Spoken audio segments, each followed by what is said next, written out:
La empleada come en la cocina. Se burló mi nuera Alicia mientras me empujaba hacia la puerta de servicio, frente a todos los invitados de su boda. 200 personas me vieron ser humillada por la mujer que acababa de casarse con mi hijo, en la celebración que yo pagué con mis propias manos. David sonreía.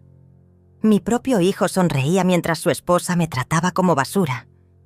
Ahí supe que todo había sido planeado, que cada abrazo, cada «te amo, mamá», cada promesa de cuidarme en mi vejez había sido mentira.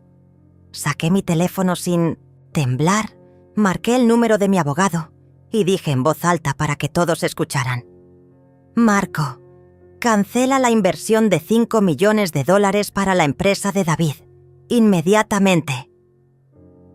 El rostro de mi hijo se desplomó. La sonrisa de Alicia se borró como si le hubieran dado una bofetada. Todo el salón quedó en silencio mientras yo caminaba hacia la salida con la dignidad que ellos creyeron poder arrebatarme. Pero esa fue solo la primera parte de mi venganza. 3 meses antes, todo parecía perfecto. Era un domingo de abril y el sol entraba por las cortinas de encaje de mi sala. Esas mismas cortinas que Alicia había criticado tantas veces, llamándolas anticuadas. Yo había preparado el almuerzo dominical de siempre: pollo al horno con papas doradas, ensalada fresca y el postre de chocolate que a David le gustaba desde niño. La mesa estaba puesta con mi vajilla de porcelana, esa que heredé de mi madre y que algún día sería de mi nuera. ¡Qué ironía! El aroma a romero y tomillo llenaba toda la casa mientras esperaba que llegaran. David había llamado esa mañana. Su voz sonaba extraña, más formal de lo usual. «Mamá, tenemos algo importante que contarte», me había dicho. Pensé que finalmente me anunciarían que Alicia estaba embarazada. A mis 67 años, lo único que deseaba era abrazar a un nieto. Cuando llegaron, noté algo diferente. David evitaba mirarme directamente a los ojos. Y Alicia, que normalmente criticaba cada detalle de mi decoración, estaba callada, casi nerviosa. Se sentaron en el sofá de la sala, ese mismo sofá donde abracé a David cuando tuvo pesadillas de niño, donde le enseñé a leer, donde celebramos su graduación. «Mamá», comenzó David, tomando la mano de Alicia, «hemos decidido casarnos el próximo mes». Mi corazón se llenó de alegría. Por fin mi hijo tendría la familia que siempre soñé para él. «Y queremos pedirte algo especial», continuó Alicia con una sonrisa que ahora sé era falsa. «Queremos que inviertas en nuestro nuevo proyecto. David va a abrir su propia empresa de arquitectura y yo voy a desarrollar mi marca personal. Necesitamos 5 millones para empezar fuerte. 5 millones. La cifra flotó en el aire como una promesa de futuro. Yo había trabajado toda mi vida para construir mi fortuna. Desde los 18 años, cuando quedé viuda con un bebé en brazos, luché día y noche para salir adelante. Vendí seguros de puerta en puerta, abrí una pequeña tienda, después otra, hasta construir una cadena de locales que me dio la independencia económica que siempre busqué. Todo lo hice pensando en David, en darle la vida que yo nunca tuve. «Por supuesto, mi amor», le dije sin dudarlo. «Todo lo que tengo es para ustedes». La sonrisa de Alicia se amplió, pero había algo en sus ojos que debía haber notado. Una frialdad que me heló la sangre por un instante. David me abrazó fuerte y por un momento sentí que todo volvía a estar bien, que mi hijo me amaba como yo lo amaba a él. ¡Qué equivocada estaba! Esa tarde, mientras preparaba café y cortaba el postre, los escuché susurrar en la sala. No pude entender las palabras, pero el tono me puso nerviosa. Cuando regresé con la bandeja, ambos se callaron abruptamente y me sonrieron con esa misma sonrisa que ahora reconozco como pura actuación.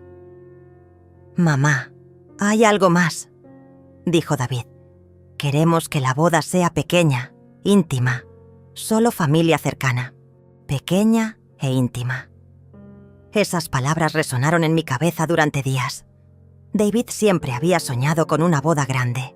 Desde niño jugaba a casarse en el jardín con invitados imaginarios. Pero ahí estaba, diciéndome que quería algo íntimo. Debí sospechar entonces, pero el amor de madre ciega hasta al más inteligente. «Claro, mi amor», le respondí. «Lo que ustedes quieran». Alicia me sonrió y por primera vez desde que la conocía, me abrazó. Un abrazo frío, calculado, que ahora entiendo era el sello de mi sentencia de muerte social. Los siguientes días fueron extraños. David venía a visitarme más seguido, pero siempre acompañado de Alicia. Nunca solos, como antes. Revisaban documentos conmigo. Me pedían que firmara papeles para agilizar la transferencia del dinero. Yo firmaba todo sin leer, confiando ciegamente en mi hijo. Cada firma era una puñalada que yo misma me daba. Una tarde, mientras organizaba mis joyas para decidir cuáles regalarle a Alicia para la boda, encontré un papel que se había caído detrás del tocador. Era una copia de mi testamento, pero con anotaciones en los márgenes. Reconocí la letra de David. Había marcado con círculos rojos las propiedades más valiosas y había escrito al lado: «Vender inmediatamente». Mi sangre se congeló. Esa noche no pude dormir. Caminé por la casa que había construido con mis propias manos, tocando cada mueble, cada fotografía, cada recuerdo. En la repisa de la chimenea estaba la foto de David, graduándose de arquitecto. Yo lo abrazaba con lágrimas de orgullo en los ojos. Ese día me había prometido que me cuidaría siempre, que nunca me faltaría nada. Las promesas de los hijos son como castillos de arena, hermosas hasta que llega la primera ola. Al día siguiente decidí hacer algo que nunca había hecho: espiar. Me escondí en el jardín cuando David y Alicia llegaron a revisar los últimos detalles de la boda. Dejaron la puerta de la cocina abierta y sus voces llegaban claras hasta donde estaba, agachada detrás de los rosales que planté cuando David era pequeño. «Ya casi terminamos con la vieja», escuché decir a Alicia con una risa que me atravesó el alma. «Una vez que transfiera el dinero y cambie el testamento, podemos empezar a planear cómo deshacernos de ella». David se rió. Mi hijo se rió ante la idea de deshacerse de mí. «Mi madre siempre ha sido demasiado confiada», respondió él. «Nunca lee lo que firma. Ya tiene el poder notarial a mi nombre y ni siquiera se dio cuenta». Mis piernas temblaron.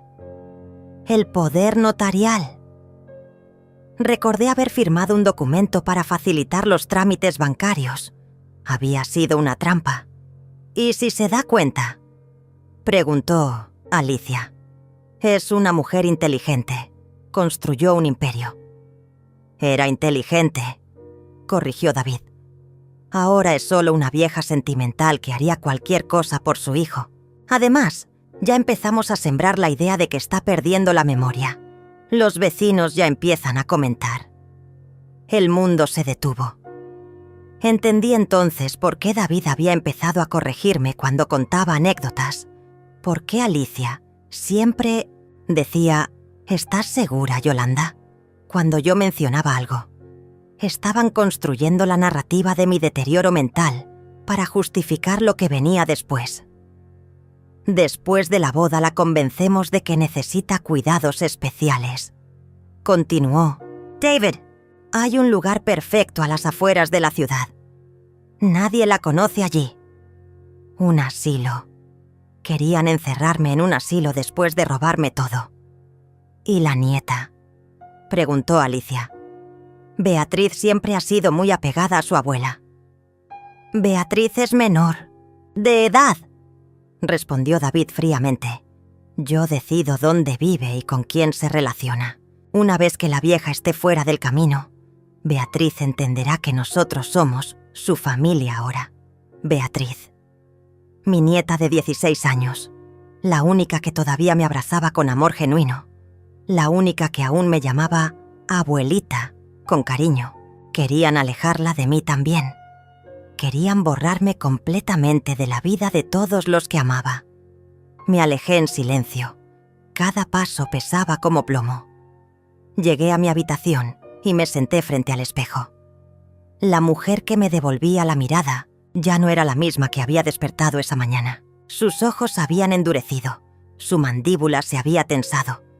Por primera vez en meses, sonreí. Pero no era una sonrisa de alegría. Era la sonrisa de alguien que acababa de declarar la guerra. Esa noche llamé a Marco, mi abogado de toda la vida.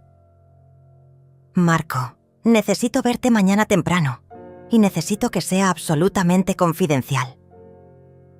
¿Pasó algo, Yolanda?, me preguntó con preocupación. Digamos que mis ojos se abrieron, le respondí, y ahora necesito proteger lo que construí. La oficina de Marco olía a cuero viejo y café fuerte, esos aromas que siempre me tranquilizaban. Pero esa mañana nada podía calmar la tormenta que rugía dentro de mí. Marco me recibió con su sonrisa paternal de siempre, sin saber que la mujer que tenía enfrente ya no era la misma que había ayudado a construir un imperio durante 30 años. «Cuéntame qué pasa, Yolanda», me dijo mientras servía té en esas tazas de porcelana que su esposa había elegido décadas atrás. Le conté todo, cada palabra venenosa que había escuchado, cada documento que había firmado sin leer, cada sonrisa falsa que había recibido. Marco escuchó en silencio, sus ojos endureciéndose con cada detalle. «Hijo de puta», murmuró cuando terminé. «Trialanf, 40 años trabajando juntos, nunca lo había escuchado maldecir». «Perdón, Yolanda, pero esto es una traición que no tiene nombre». Se levantó y comenzó a caminar por la oficina, sus pasos marcando el ritmo de mi nueva realidad. «¿Qué? ¿Tan grave es mi situación?», le pregunté, aunque ya conocía la respuesta. «Muy grave», respondió sin rodeos.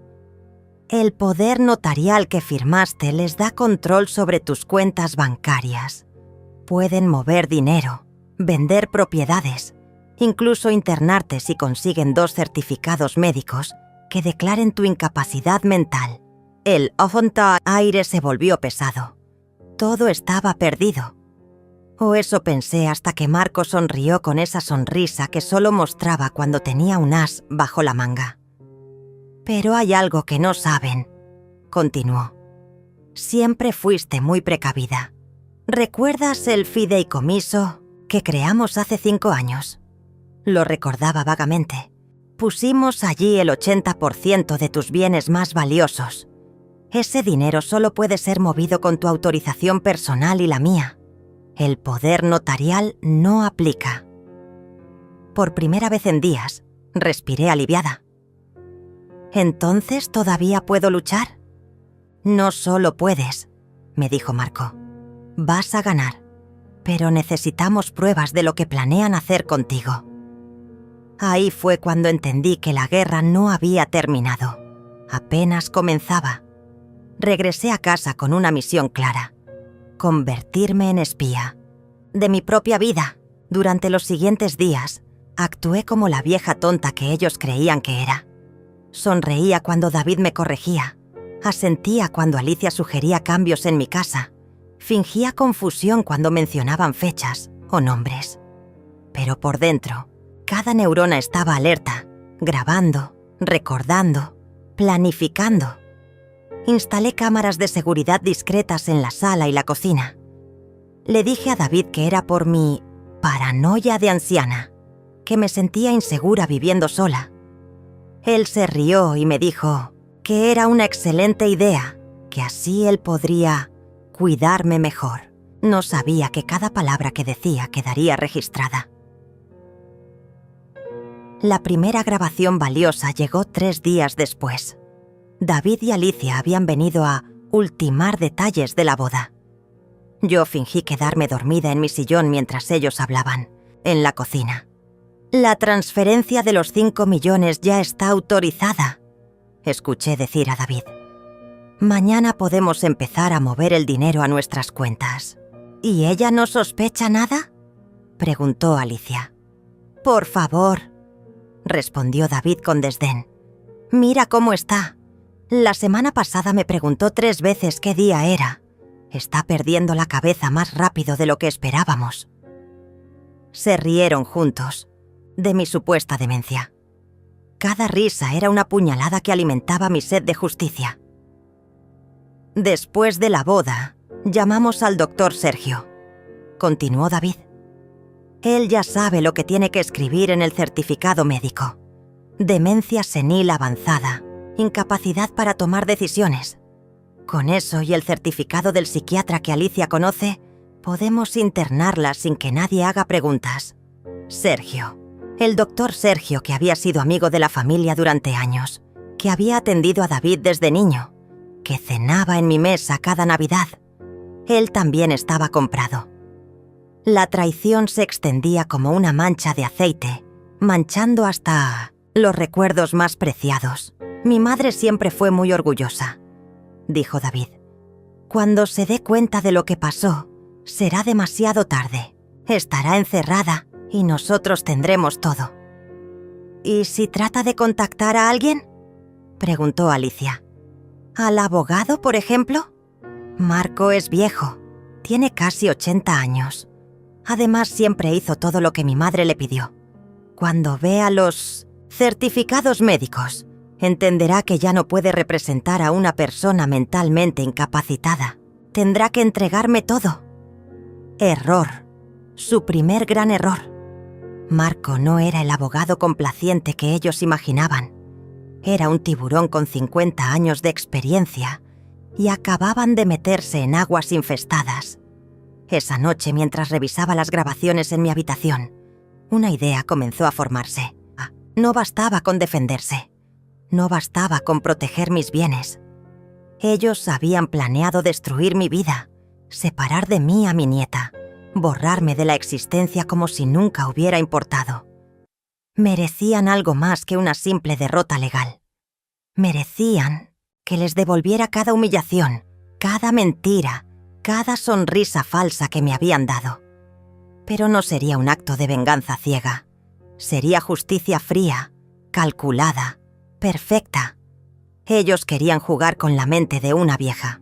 Estaban a punto de descubrir que esta vieja había construido un imperio usando esa misma mente que creían deteriorada. La boda sería su momento de triunfo, pero también sería el escenario perfecto para su caída. Sonreí frente al espejo, y esta vez mi sonrisa era la de un depredador que había encontrado a su presa. Al día siguiente puse en marcha la fase más delicada de mi plan: hacer que ellos mismos cavaran su propia tumba. Llamé a David con voz temblorosa, fingiendo estar confundida y asustada. «Hijo, creo que alguien está moviendo dinero de mis cuentas», le dije. «Los números no me cuadran y estoy muy nerviosa». David llegó en menos de 1 hora, con Alicia pegada a él como una sombra. «Mamá, deja que yo revise todo», me dijo con esa voz condescendiente que había perfeccionado. «Tú ya no tienes que preocuparte por estas cosas». Se sentó frente a mi computadora y comenzó a revisar mis cuentas bancarias, sin saber que cada clic quedaría registrado en las cámaras. «Mira, mamá», me explicó señalando la pantalla. «Aquí está la transferencia de los 5 millones para mi empresa. Tú la autorizaste, ¿recuerdas?» Fingí confusión. Entrecerré los ojos como si luchara por recordar. «¿Yo autoricé eso?», murmuré. «No me acuerdo, David. ¿Estás seguro?». Alicia intercambió una mirada significativa con «David». Era la mirada de 2 estafadores confirmando que su víctima había mordido el anzuelo. «Sí, mamá», insistió David. «Incluso firmaste todos los documentos. ¿Quieres que te los muestre?». Sacó una carpeta llena de papeles con mi firma. Documentos que yo había firmado confiando, pero que ahora entendía eran mi propia sentencia de muerte financiera. «Creo que necesitas ayuda profesional, Yolanda». dijo Alicia con falsa preocupación. «Estos olvidos están empeorando». Había llegado el momento que estaban esperando, el momento de sembrar la semilla de mi supuesta demencia para justificar lo que vendría después. «Tal vez tengas razón», susurré con voz quebrada. «Me siento tan confundida últimamente. A veces no sé ni qué día es». David me abrazó, y por un momento horrible, parte de mí quiso creer que era real, que mi hijo realmente se preocupaba por mí. Pero el abrazo fue demasiado rápido, demasiado mecánico. Era el abrazo de alguien cumpliendo con un protocolo. «Mañana te llevo con el doctor Sergio», me dijo. «Él te va a ayudar a sentirte mejor». El doctor Sergio, el médico que según había escuchado en las grabaciones, ya sabía qué certificado tenía que escribir. Mi propio médico de familia, comprado y vendido como un traje viejo. Esa noche llamé a Marco. «Todo está saliendo como esperábamos», le dije. «Mañana me llevan con Sergio. ¿Estás listo para la segunda fase?» «Más que listo», me respondió. «Acabamos de recibir información muy interesante sobre las finanzas del doctor Sergio. Parece que tiene algunas deudas importantes, que David se ofreció a pagar. Qué casualidad, ¿verdad?» La corrupción era como un cáncer que se extendía por todas partes. David había comprado no solo a mi médico, sino que había creado toda una red de cómplices. Pero él había cometido un error fatal. Había subestimado a la mujer que lo crió. Al día siguiente, David llegó puntual para llevarme al consultorio. Durante el viaje, actuó como el hijo perfecto. Me preguntó cómo había dormido, si había desayunado bien, si tenía dolor en alguna parte. La actuación era tan convincente que cualquier observador externo habría pensado que era el hombre más amoroso del mundo. Pero yo conocía la verdad. El consultorio del doctor Sergio estaba igual que siempre. Paredes blancas, diplomas colgados, esa planta que nunca parecía crecer ni morir. Sergio me recibió con su sonrisa profesional. Pero había algo diferente. En sus ojos, una incomodidad que no sabía disimular. «Yolanda, qué gusto verte», me dijo, pero su voz sonaba forzada. «David me cuenta que has tenido algunos episodios de confusión», asentí con la cabeza, poniendo mi mejor cara de anciana perdida. «Doctor, a veces no sé ni dónde estoy», mentí. «El otro día me perdí en mi propia casa». David asintió gravemente. «Ayer no recordaba haber autorizado una transferencia bancaria importante», agregó. «Estoy muy preocupado por ella». Sergio comenzó a hacerme preguntas rutinarias. ¿Qué día era? ¿Quién era el presidente? ¿Qué había desayunado? Respondí algunas correctamente y otras mal, creando el patrón perfecto de deterioro cognitivo que ellos necesitaban. «Me gustaría hacerte algunos estudios más profundos», dijo Sergio después del examen. «Necesito evaluar mejor tu estado mental». Ahí estaba, la trampa cerrándose. «¿Qué tipo de estudios?», pregunté con voz temblorosa. «Nada invasivo», me tranquilizó falsamente. «Solo algunas pruebas psicológicas para determinar tu capacidad de tomar decisiones importantes». David me tomó la mano. «Es por tu bien, mamá», me dijo. «Queremos estar seguros de que estás recibiendo la atención que necesitas». La atención que necesitaba. Como si encerrarme en un asilo fuera un acto de amor filial. «Está bien», susurré. «Confío en ustedes». Esas palabras fueron como dagas en mi propia garganta, pero necesarias para completar la actuación. Sergio programó los estudios para la semana siguiente, justo 2 días antes de la boda. El timing era perfecto. Me declararían mentalmente incapacitada y después, en la celebración de su matrimonio, me humillarían públicamente para sellar mi destrucción social. Pero ellos no sabían que cada palabra de esa consulta había sido grabada por el dispositivo que llevaba escondido en mi cartera. No sabían que Marco ya había comenzado a investigar las finanzas de Sergio y había encontrado pagos sospechosos de David. No sabían que la vieja tonta que creían estar manipulando había sido más inteligente que ellos desde el primer día. Cuando salimos del consultorio, David me llevó a la Tours a almorzar a mi restaurante favorito. «Para celebrar que estás cuidando tu salud», me dijo. Comimos en silencio, él probablemente calculando cuánto dinero tendría disponible después de internarme, yo planificando cada detalle de su humillación pública. La guerra había comenzado oficialmente, y ellos ni siquiera sabían que ya habían perdido. Los siguientes días fueron un teatro macabro, donde yo era a la vez actriz y directora. David y Alicia intensificaron sus visitas, siempre bajo el pretexto de cuidar de mí. Pero cada conversación que tenían a mis espaldas era registrada. Cada documento que me hacían firmar era fotografiado. Cada mentira que me decían se convertía en una bala más para mi arsenal. La llamada más reveladora llegó el miércoles por la noche. Estaba fingiendo dormir en mi sillón, cuando David habló por teléfono con alguien, creyendo que no podía escucharlo. «Todo está saliendo perfecto», le decía a la persona del otro lado. «Sergio confirmará la demencia este viernes y el sábado es la boda. Para el domingo, la vieja estará internada y nosotros tendremos control total». «¿Y el dinero del fideicomiso?», preguntó una voz que reconocí como la de Fabián, el contador que había trabajado conmigo durante años. Otro traidor en mi lista. «Marco tendrá que entregárnoslo cuando vea el certificado de incapacidad», respondió David. «No tiene opción legal. Una vez que ella esté declarada mentalmente incompetente, yo soy su tutor legal automático». Mi sangre hirvió. No solo habían planeado robarme y encerrarme, sino que habían reclutado a personas en las que había confiado durante décadas. Fabián conocía todos mis números. Había manejado mis finanzas durante años.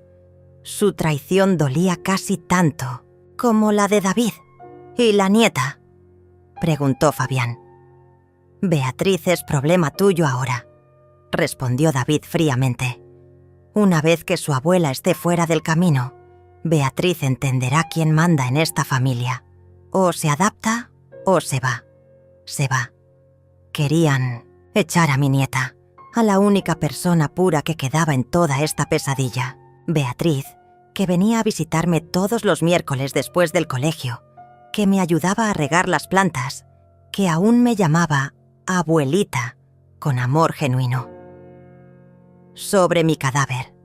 Esa misma noche, cuando estuve segura de que David se había ido, llamé a Beatriz.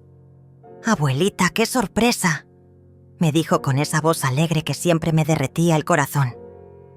«¿Estás bien? Papá dice que has estado un poco confundida últimamente». «Beatriz, necesito que vengas mañana después del colegio», le dije. «Hay algo muy importante que tengo que contarte». «¿Pasa algo malo?», me preguntó con preocupación. «Digamos que es hora de que sepas la verdad sobre algunas personas», le respondí. Al día siguiente, Beatriz llegó como siempre, con su uniforme del colegio y esa sonrisa que iluminaba toda mi casa. Pero cuando se sentó frente a mí y vio mi expresión seria, su sonrisa se desvaneció. «Abuelita, me estás asustando», me dijo. Le conté todo, cada detalle de la traición de su padre, cada plan que tenían para mí, cada mentira que habían construido. Beatriz me escuchó en silencio, sus ojos llenándose de lágrimas a medida que la verdad se hacía evidente. «No puede ser», susurró cuando terminé. «Papá no haría eso. Él te ama». «Escucha esto», le dije, y puse una de las grabaciones donde David hablaba de internarme y deshacerse de ella. La cara de mi nieta se descompuso. Las lágrimas comenzaron a caer sin control cuando escuchó a su propio padre describir cómo me echarían de mi propia casa. «¿Qué vamos a hacer?», me preguntó con voz quebrada. «Vamos a luchar», le respondí, tomando sus manos entre las mías. «Pero necesito que confíes en mí completamente. Lo que viene después va a ser muy difícil de ver, pero es la única manera de salvar lo que queda de nuestra familia». Le expliqué el plan. Beatriz tendría que actuar normalmente frente a su padre y Alicia, fingir que no sabía nada. El viernes, cuando me llevaran a la segunda cita con Sergio, ella estaría allí como testigo silenciosa. Y el sábado, en la boda, tendría que guardar silencio mientras su padre y Alicia me humillaban públicamente. «No sé si pueda hacerlo», me dijo llorando. «Ver cómo te tratan mal y no poder defenderte». «Podrás», le aseguré, «porque sabes que todo ese sufrimiento será temporal. Al final, la justicia llegará, y cuando llegue, será tan contundente que ellos nunca se recuperarán». El viernes llegó como una tormenta inevitable. David y Alicia me recogieron para la cita con Sergio, ambos actuando como los hijos perfectos. Durante el viaje, Alicia incluso me tomó la mano y me dijo lo mucho que me quería. Cada palabra era veneno disfrazado de miel. En el consultorio, Sergio realizó las pruebas psicológicas que había preparado. Preguntas diseñadas para que yo fallara. Situaciones donde cualquier respuesta podía ser interpretada como signo de demencia. Pero yo jugué su juego perfectamente, dándoles exactamente lo que necesitaban para su certificado fraudulento. «Me temo que los resultados confirman nuestras sospechas», le dijo Sergio a David después de la evaluación. «Tu madre muestra signos claros de deterioro cognitivo avanzado. No está en condiciones de tomar decisiones financieras o legales importantes». David fingió tristeza. «¿Qué recomienda, doctor?» «Cuidado especializado inmediato», respondió Sergio sin dudar. «Hay una excelente facilidad en las afueras de la ciudad. Podrían recibirla el domingo mismo». El domingo. Un día después de Fiançailles, la boda. Un día después de humillarme públicamente. El timing era diabólicamente perfecto. «Si es lo mejor para ella», dijo David, tomando mi mano con falsa compasión. «Solo queremos que estés segura y bien cuidada». Sergio comenzó a llenar el certificado que me declararía mentalmente incompetente. Cada palabra que escribía era otra barra en la prisión que habían construido para mí. Pero ellos no sabían que Marco estaba en ese momento en el banco, presentando documentos que protegían mis verdaderos bienes. No sabían que cada palabra de esa consulta fraudulenta estaba siendo grabada. No sabían que el domingo, en lugar de estar internada en un asilo, estaría sentada en una playa lejana, libre y victoriosa. Cuando salimos del consultorio, David me abrazó. «Ya falta poco para que puedas descansar, mamá», me susurró al oído. «Muy poco», le respondí, sin que él entendiera el verdadero significado de mis palabras. La trampa estaba lista. Solo faltaba que ellos mismos se metieran en ella.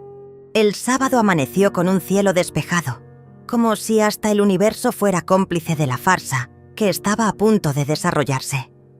La boda de David y Alicia sería en el salón de eventos más exclusivo de la ciudad, el mismo lugar donde años atrás había celebrado el éxito de mi primera gran venta inmobiliaria. La ironía era cruel.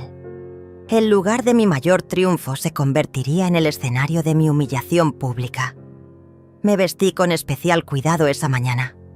Elegí mi traje azul marino, el mismo que había usado para firmar el contrato más importante de mi vida. Me puse las perlas que heredé de mi madre y me pinté los labios del rojo más intenso que tenía. Si iba a ser humillada, sería con dignidad. Si iba a caer, caería como una reina. David llegó a recogerme a las 3. Estaba radiante en su traje negro, con esa sonrisa que recordaba de cuando era niño y había hecho algo travesura. «Mamá, te ves hermosa», me dijo besándome la mejilla. Por un momento horrible, mi corazón de madre quiso creer que todo había sido un malentendido, que mi hijo realmente me amaba. «Gracias, mi amor», le respondí. «Estoy tan orgullosa de ti». Y era cierto, estaba orgullosa del hijo que había criado, del hombre que creí que era. La tragedia no era que fuera malo, sino que todo su amor había sido una mentira. En el auto, durante el viaje al salón, David me habló de sus planes para la luna de Miesiąc, miel, de lo feliz que era, de lo mucho que esperaba el futuro. Cada palabra era una puñalada porque sabía que detrás de esa felicidad estaba mi destrucción programada. «Mañana empieza una nueva vida», me dijo, «para todos nosotros». Tenía razón. Al día siguiente empezaría una nueva vida, solo que no sería la que él imaginaba. Llegamos al salón y inmediatamente me di cuenta de algo extraño. Los invitados me miraban con una mezcla de lástima y incomodidad. Algunos incluso evitaban mi mirada. Entendí entonces que David y Alicia habían estado sembrando rumores sobre mi estado mental. Los 200 invitados ya sabían que la madre del novio estaba perdiendo la cabeza. «Yolanda, qué gusto verte», me saludó Pedro, un viejo amigo de la familia, pero su abrazo fue distante, cauteloso. «¿Cómo te sientes?», me preguntó con esa voz condescendiente que se usa con los enfermos. «David nos contó que has tenido algunos problemitas de memoria». Problemitas de memoria. Así habían reducido mi supuesta condición, como si fuera una anciana senil que no recordaba dónde había puesto las llaves. «Algunos días mejores que otros», le respondí con voz débil. «Pero hoy es un día especial, el día de la boda de mi hijo». La ceremonia comenzó puntualmente. Yo estaba sentada en primera fila, en el lugar de honor reservado para la madre del novio. Alicia caminó hacia el altar como una diosa griega, perfecta en su vestido blanco que, por supuesto, yo había pagado. David la miraba con adoración genuina, y por un momento doloroso me pregunté si realmente la amaba o si ella también era parte de su actuación. Cuando el sacerdote preguntó si alguien tenía alguna objeción al matrimonio, el silencio fue absoluto. Yo podría haber gritado la verdad en ese momento. Podría haber expuesto toda la mentira frente a 200 testigos, pero me quedé callada. Mi venganza sería mucho más dulce si esperaba el momento perfecto. «Pueden besar a la novia», declaró el sacerdote. El salón estalló en aplausos mientras David y Alicia se besaban. Yo aplaudí también, sonriendo como la madre orgullosa que se suponía que era. Pero detrás de esa sonrisa, mi mente ya estaba ejecutando los pasos finales de mi plan. La recepción comenzó inmediatamente después. Los invitados se dirigieron al salón principal mientras los novios posaban para las fotografías. Yo caminé lentamente hacia las mesas, notando cómo algunos invitados susurraban a mis espaldas. «Pobrecita», escuché decir a alguien. «David debe estar pasando un momento muy difícil». Encontré mi lugar en la mesa principal, justo al lado de los novios. El asiento estaba marcado con una pequeña tarjeta dorada que decía: «Yolanda, madre del novio». Sería el último lugar de honor que ocuparía en la vida de David. Después de esa noche, para él yo dejaría de existir. Los meseros comenzaron a servir el primer plato cuando Alicia se acercó a mí. Su vestido rozaba el suelo como las alas de un ángel caído. «Yolanda», me dijo con esa sonrisa falsa que había perfeccionado. «Hay un pequeño cambio en los asientos». Mi corazón se aceleró. Había llegado el momento. «¿Un cambio?», pregunté, fingiendo confusión. «Sí», continuó Alicia. «Es que necesitamos ese lugar para el padrino de David. Él llegó sin avisarnos». Señaló hacia una mesa cerca de la cocina, en la parte trasera del salón. Te preparamos un lugar muy cómodo allá. La mesa que me señalaba estaba claramente marcada como el área de servicio. Era donde se sentaban los empleados del catering durante sus descansos. La humillación no podía ser más evidente. 200 pares de ojos me observaban, esperando mi reacción. «Por supuesto, mi amor», le dije con voz temblorosa. «Lo que tú digas». Me levanté lentamente, tomé mi cartera y caminé hacia la mesa del fondo. Cada paso resonaba en el silencio incómodo del salón. Cada mirada era una daga clavada en mi dignidad. Pero yo sabía algo que ellos no sabían. Sabía que cada segundo de esa humillación estaba siendo grabado por las cámaras de seguridad del salón. Sabía que Marco estaba esperando mi llamada. Sabía que en mi cartera llevaba el teléfono que cambiaría todo. Me senté en la mesa de la cocina, entre los platos sucios y los uniformes de los meseros. Alicia se acercó una vez más, esta vez con una sonrisa triunfante. «Aquí es donde comen las empleadas», me dijo en voz alta para que todos escucharan. «Estoy segura de que te sentirás más cómoda». El salón se llenó de murmullos incómodos. Algunos invitados parecían horrorizados por la crueldad de la escena. Otros simplemente miraban sus platos, demasiado cobardes para intervenir. David observaba desde su mesa, con esa sonrisa que ahora entendía era la sonrisa de un depredador satisfecho. Fue en ese momento, sentada entre la basura de la cocina como una empleada despedida, que saqué mi teléfono. Mis dedos no temblaron cuando marqué el número de Marco. Mi voz fue clara y firme cuando pronuncié las palabras que cambiarían todo. «Marco, cancela inmediatamente la inversión de $5 millones para la empresa de David. Ahora mismo». El silencio que siguió a mi llamada fue ensordecedor, como si alguien hubiera apretado un botón de pausa en toda la celebración. Los cubiertos dejaron de tintinear contra los platos, las conversaciones se cortaron en seco, hasta la música de fondo pareció disminuir su volumen. 200 personas acababan de escuchar cómo la vieja demente cancelaba $5 millones con una claridad mental que contradecía todo lo que les habían contado. David se levantó de su silla, tan bruscamente que derribó su copa de champán. El líquido dorado se derramó sobre el mantel blanco como una mancha de sangre. Su cara había perdido todo color. Sus ojos se habían llenado de un pánico que nunca antes había visto. «Mamá», gritó desde el otro lado del salón. «¿Qué estás haciendo?» «Lo que debí hacer hace meses», le respondí sin levantar la voz. Mi tono era tan calmo que resultaba más aterrador que cualquier grito. «Proteger lo que construí con mis propias manos».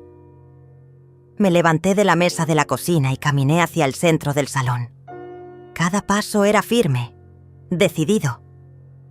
La vieja confundida, que habían humillado, había desaparecido por completo. Alicia corrió hacia mí con su vestido de novia, arrastrándose por el suelo. «Yolanda, por favor», me suplicó. «Estás confundida. No sabes lo que estás diciendo». Pero su voz temblaba. La sonrisa triunfante se había convertido en una máscara de desesperación. «¿Confundida?», repetí con una sonrisa fría. «¿Confundida?», como cuando firmé el poder notarial que me hicieron firmar sin explicarme para qué era. Confundida como cuando el doctor Sergio escribió un certificado de demencia falso. Confundida como cuando planearon internarme mañana en un asilo para quedarse con todo mi dinero.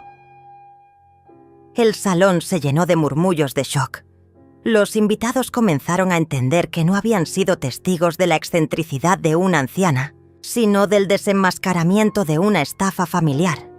Las miradas se dirigían ahora hacia David y Alicia, con una mezcla de horror y disgusto. «Eso no es cierto», gritó David, acercándose a mí. «Mamá, estás teniendo uno de tus episodios. Por favor, deja que te ayude». Trató de tomar mi brazo, pero yo me aparté con una fuerza que lo sorprendió. ¿Mis episodios? Me reí con amargura. ¿Te refieres a los episodios que inventaste para justificar tu robo? ¿A la demencia que fingí para descubrir hasta dónde llegaba tu traición? Saqué mi teléfono de nuevo y puse el altavoz. Escuchen todos esto. La voz de David llenó el salón. Todo está saliendo perfecto. Sergio confirmará la demencia este viernes y el sábado es la boda. Para el domingo, la vieja estará internada y nosotros tendremos control total. El silencio que siguió fue sepulcral. Hasta los meseros habían dejado de trabajar para escuchar. La grabación continuó. Una vez que ella esté declarada mentalmente incompetente, yo soy su tutor legal automático. Después se escuchó la voz de Fabián preguntando por el dinero, del fideicomiso, y finalmente las palabras más dolorosas. Beatriz es problema tuyo ahora. Una vez que su abuela esté fuera del camino, Beatriz entenderá quién manda en esta familia. O se adapta o se va. Los invitados estaban horrorizados. Algunos se habían levantado de sus asientos. Otros tapaban sus bocas con las manos. La madre de Alicia, sentada en primera fila, había comenzado a llorar. Era el colapso total de la farsa que David y Alicia habían construido. «Eso está sacado de contexto», gritó David desesperado. «Ella editó las grabaciones». Pero su voz sonaba hueca, desesperada. La mentira ya no podía sostenerse ante la evidencia. «¿Editadas?», pregunté con calma sobrenatural. «¿Cómo editaste tú el poder notarial que me hiciste firmar? ¿Cómo editó el doctor Sergio mi certificado médico? ¿Cómo editaste 35 años de amor maternal para convertirlos en una estafa?» Alicia había comenzado a llorar, pero no eran lágrimas de tristeza. Eran lágrimas de rabia, de frustración por ver su plan perfecto desmoronarse frente a 200 personas. «Tú nos debes ese dinero», me gritó con una furia que había mantenido oculta durante meses. «Después de todo lo que hemos soportado, sé cuidándote». «¿Cuidándome?», me reí. ¿Llamas cuidado a planear mi internamiento? ¿Llamas cuidado a comprar médicos para que declaren mi demencia? ¿Llamas cuidado a humillarme en la boda de mi propio hijo? Mi voz se elevó por primera vez, cargada de meses de dolor contenido. David trató una última estrategia desesperada. Se arrodilló frente a mí, con lágrimas que no sabía si eran reales o actuadas. «Mamá, por favor», me suplicó. «Soy tu hijo. Todo esto es un malentendido. Puedes quedarte con tu dinero, pero no destruyas mi familia». Lo miré a los ojos durante un largo momento. Busqué en esas pupilas al niño que había criado, al hombre que había amado incondicionalmente, pero todo lo que encontré fue al extraño que había planeado mi destrucción. «Ya no tienes familia», le dije con una frialdad que me sorprendió a mí misma. «La destruiste cuando decidiste que tu madre era un obstáculo para tu codicia». Me di vuelta hacia los invitados. 200 rostros me observaban con una mezcla de admiración y horror. «Lamento que hayan tenido que presenciar esto», les dije. «Pero era necesario que todos supieran la verdad, que vieran quién es realmente el hombre que creyeron conocer». Caminé hacia la salida con pasos lentos pero firmes. Detrás de mí escuchaba los gritos desesperados de David y Alicia, sus súplicas, sus amenazas, sus intentos patéticos de salvar algo de la catástrofe que ellos mismos habían creado. Pero ya no me importaba. La mujer que había entrado a ese salón como víctima estaba saliendo como vencedora. En la puerta me esperaba Beatriz, con lágrimas en los ojos, pero una sonrisa orgullosa en los labios. «Abuelita», me susurró, «eres la mujer más valiente que conozco». La abracé fuerte, sabiendo que ella era lo único puro que había salvado de toda esta pesadilla. Juntas salimos del salón donde se suponía que sería mi última humillación, pero había resultado ser el escenario de mi mayor triunfo. Los días que siguieron a la boda fueron como vivir en el ojo de un huracán. Mientras afuera se desataba el caos, dentro de mi casa reinaba una calma extraña, casi supernatural. Marco había llegado esa misma noche del sábado con documentos legales que protegían mis bienes y una orden de alejamiento contra David y Alicia. Todo está blindado, me había dicho con satisfacción. No pueden tocar ni un centavo.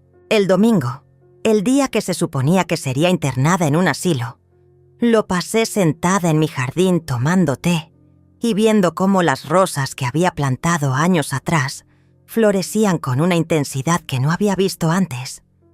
Era como si hasta las plantas celebraran mi libertad. Beatriz estaba conmigo.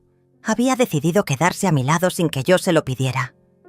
Su padre le había prohibido verme, pero ella ya tenía 16 años y suficiente carácter para tomar sus propias decisiones. «Abuelita», me dijo mientras podaba los geranios, «¿no te da tristeza? Al final perdiste a tu hijo». Me quedé pensando un largo momento antes de responder. «No perdí a mi hijo», le dije finalmente. «Descubrí que el hijo que creía tener nunca existió. Y eso duele, pero también libera».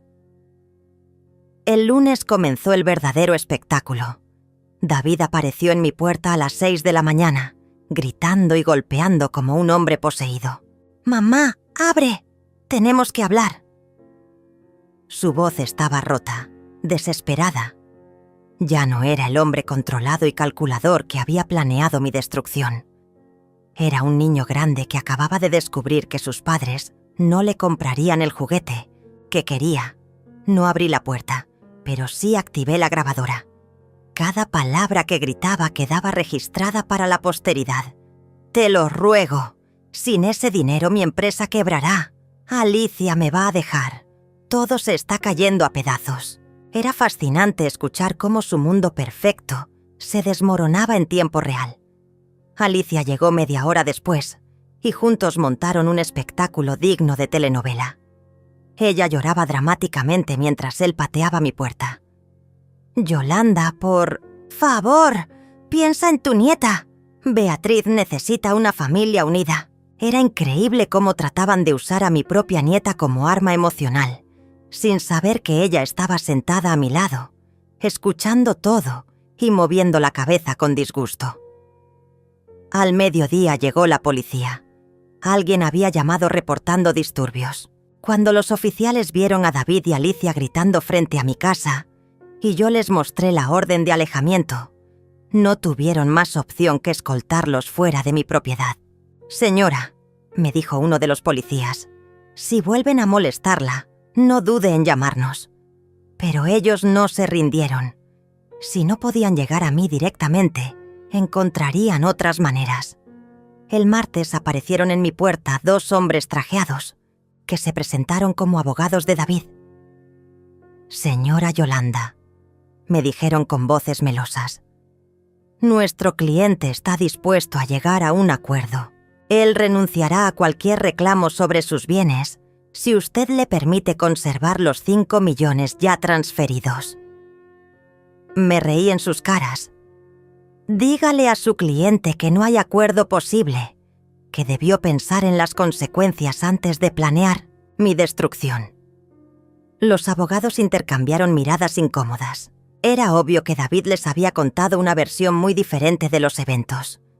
El miércoles fue el turno de la manipulación emocional.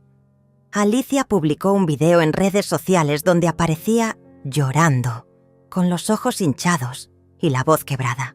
«Mi suegra está enferma», decía entre sollozos falsos. «No está bien mentalmente y está destruyendo a nuestra familia.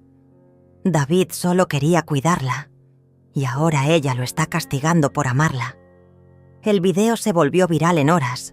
Los comentarios se dividían entre los que creían la actuación de Alicia y los que recordaban la humillación pública de la boda. Beatriz me enseñó el video con indignación. Abuelita, ¿vas a responder? No hace falta, le dije con calma. La verdad siempre sale a la luz. Y tenía razón. Al día siguiente, alguien filtró el audio completo de las grabaciones donde David y Alicia planeaban mi internamiento. El mismo público que había simpatizado con el video de Alicia ahora la atacaba ferozmente. Los comentarios eran devastadores. ¡Qué hijos más desgraciados! Esa vieja es una guerrera. Ojalá tuviera la valentía de esta señora. El jueves llegó el golpe de gracia. Marco había estado investigando las finanzas de David y descubrió algo hermoso. La empresa que había montado con mi dinero estaba completamente endeudada. Sin los 5 millones del fideicomiso, no podía pagar a sus empleados, sus préstamos bancarios o los contratos que ya había firmado. La quiebra era inevitable. Irónicamente, me explicó Marco con una sonrisa diabólica. Si hubiera sido honesto contigo desde el principio, si te hubiera pedido el dinero sin engaños, probablemente se lo habrías dado y su empresa habría prosperado. Su codicia fue su perdición. El viernes, David hizo su último intento desesperado. Llegó a mi casa con Beatriz como escudo humano, sabiendo que era la única persona que podía hacerme abrir la puerta. ¡Abuelita!, me gritó mi nieta desde afuera, pero su voz sonaba forzada. «Papá quiere hablar contigo». Abrí la puerta y encontré a David sujetando firmemente el brazo de Beatriz. Tenía ojeras profundas, barba de varios días y la ropa arrugada. El hombre exitoso y arrogante había desaparecido, reemplazado por un fantasma de desesperación. «Mamá», me dijo con voz quebrada, «soy tu hijo. ¿Cómo puedes destruir a tu propia sangre? Yo no te destruí». Le respondí con una frialdad que me sorprendió. «Te autodestruiste cuando decidiste que tu madre era un obstáculo para tu codicia». Beatriz me miró con ojos suplicantes, pero no de apoyo a su padre. Me suplicaba que no cediera, que no permitiera que la manipularan otra vez. «Suelta a mi nieta», le ordené, «y no vuelvas por aquí. Ya no tienes nada que decirme». David me miró durante un largo momento, buscando algún rastro de la madre que había conocido. Pero esa mujer había muerto el día que descubrí su traición. Soltó el brazo de Beatriz y se alejó caminando lentamente, como un hombre derrotado que finalmente había entendido que la guerra había terminado. Mientras se alejaba, no pude evitar sentir una punzada de dolor maternal. Después de todo, había sido mi bebé una vez. Pero ese bebé había crecido hasta convertirse en un hombre que quiso destruir a la mujer que le dio la vida. El silencio que siguió a su partida fue el más hermoso que había escuchado en meses. 6 meses después, mi nueva vida había tomado una forma que jamás habría imaginado. La casa junto al mar que compré en un pequeño pueblo costero era todo lo que necesitaba. Simple, luminosa, con un jardín donde podía cultivar las hierbas aromáticas que tanto me gustaban. Cada mañana me despertaba con el sonido de las olas y el canto de los pájaros, sonidos que lavaban mi alma de todo el dolor que había acumulado. Beatriz había decidido mudarse conmigo. Terminó su último año de bachillerato en la escuela local y ahora estudiaba administración por las tardes mientras ayudaba en la pequeña cafetería que abrí en el centro del pueblo. «Abuelita», me decía mientras acomodaba las mesas cada mañana, «nunca pensé que sería tan feliz viviendo en un lugar tan pequeño». Yo tampoco lo había pensado. Después de décadas construyendo un imperio empresarial, descubrí que la verdadera riqueza estaba en la paz. En poder tomar mi café matutino sin miedo a ser traicionada. En abrazar a mi nieta sin preguntarme si sus gestos de cariño eran genuinos. En dormir profundamente sin preocuparme por documentos fraudulentos o certificados médicos falsos. Marco me visitaba una vez al mes para informarme sobre los asuntos legales que aún quedaban pendientes. «David declaró bancarrota», me contó, en su última visita. La empresa quebró completamente. Alicia lo dejó la semana pasada y se fue con otro hombre. Uno que sí tiene dinero. No sentí satisfacción al escuchar esas noticias. Solo una tristeza profunda por el hijo que pudo haber sido y nunca fue. ¿Ha intentado contactarte?, me preguntó Marco. No directamente, le respondí. Pero sé que sigue en la ciudad. A veces Beatriz recibe mensajes suyos pidiendo perdón. Era cierto. David había empezado a enviar cartas llenas de disculpas y súplicas. Cartas que yo leía pero nunca respondía. Las palabras en papel no podían borrar meses de traición. Calculada, una tarde, mientras regaba las plantas de mi jardín, vi una figura familiar caminando por la playa. Era David. Había encontrado mi dirección y había viajado 3 horas para llegar hasta aquí. Se veía más delgado, más viejo, como si los últimos meses le hubieran robado años de vida. Se acercó lentamente a la valla de mi jardín, manteniéndose a una distancia respetuosa. «Mamá», me dijo con voz quebrada, «sé que no tengo derecho a estar aquí». Sus ojos estaban rojos, hinchados de llorar. «Solo quería decirte que lo siento, que me perdone o no. Necesitabas saber que estoy arrepentido». Lo miré durante un largo momento. El hombre que tenía frente a mí ya no era el depredador calculador que había planeado mi destrucción. Era un hombre roto que finalmente entendía las consecuencias de sus actos. Pero el arrepentimiento tardío no puede reparar heridas que llegan hasta el alma. «¿De qué te arrepientes exactamente?», le pregunté sin acercarme a la valla. «¿De haberme traicionado o de haber sido descubierto?». David agachó la cabeza. «De todo», susurró. «De haberte lastimado. De haber perdido a la madre más amorosa del mundo por dinero sucio. Entonces ya sabes por qué no puedo perdonarte», le respondí con calma. «No se trata solo del dinero, David. Se trata de que planeaste borrarme de la existencia. Planeaste internarme como si fuera un estorbo. Planeaste alejar a Beatriz de mí. Eso no se perdona con lágrimas tardías».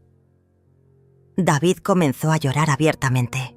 Era un llanto silencioso, desesperado, de alguien que finalmente comprende la magnitud de lo que ha perdido. «Mamá», me suplicó, «no puedo vivir sabiendo que te odias».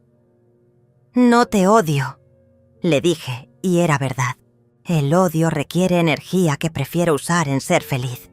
Simplemente ya no existes en mi vida. Se quedó allí parado durante varios minutos, esperando algo más. Una palabra de consuelo, un gesto de perdón, cualquier cosa que aliviara su culpa. Pero yo no tenía nada más que darle. Había gastado todo mi amor maternal en el hombre que creí que era. No me quedaba nada para el extraño en que se había convertido. Finalmente se dio vuelta y se alejó por la playa. Lo vi caminar hasta que su figura se perdió en el horizonte. Sabía que era la última vez que lo vería. Cuando Beatriz llegó del colegio esa tarde, le conté sobre la visita de su padre. «¿Cómo te sientes?», me preguntó con preocupación. «En paz», le respondí honestamente. Cerré la última puerta que quedaba abierta. Esa noche, mientras preparaba la cena, me di cuenta de que por primera vez en meses no pensé en David ni una sola vez durante todo el día. La liberación era completa. El domingo, mientras Beatriz y yo plantábamos hierbabuena en el jardín, llegó un sobre por correo certificado. Era de un notario de la ciudad. David había redactado una carta renunciando oficialmente a cualquier derecho sobre mis bienes y pidiendo que Beatriz fuera declarada mi heredera universal. Era su última súplica de perdón, entregada de la única manera que importaba, con actos, no con palabras. Al menos hizo algo bien al final, comentó Beatriz mientras leía el documento. Demasiado poco, demasiado tarde, le respondí. pero al menos ya no tendremos que preocuparnos por reclamos legales en el futuro. Guardé el documento en mi escritorio y no volví a pensar en él. Mi vida ya no giraba alrededor del daño que otros me habían causado, sino alrededor de la felicidad que estaba construyendo día a día. Mientras el sol se ponía sobre el océano, Beatriz y yo nos sentamos en la terraza a tomar té de hierbabuena fresca. El aroma llenaba el aire con una dulzura que parecía limpiar hasta los recuerdos más amargos. «Abuelita», me dijo mi nieta, «¿alguna vez te arrepientes de haber peleado?» «Nunca», le respondí sin dudar. Luché por mi dignidad cuando todos pensaron que era demasiado vieja y tonta para defenderme. Demostré que una mujer de 67 años puede ser más astuta que estafadores de 30. Y sobre todo, me salvé a mí misma cuando nadie más lo haría. Beatriz sonrió y puso su cabeza en mi hombro. En ese momento entendí que había ganado algo mucho más valioso que dinero o propiedades. Había recuperado mi libertad, mi dignidad y el amor puro de la única persona que realmente importaba. El océano seguía susurrando sus secretos, mientras las estrellas comenzaban a aparecer en el cielo. David nunca más tocó mi nombre. Alicia desapareció en la sombra del olvido. Y yo, la vieja que todos subestimaron, seguí viviendo cada día como una victoria silenciosa contra todos los que creyeron que podrían destruirme. Algunas batallas se ganan gritando. Las mías las gané, en silencio, y fueron las más dulces de todas.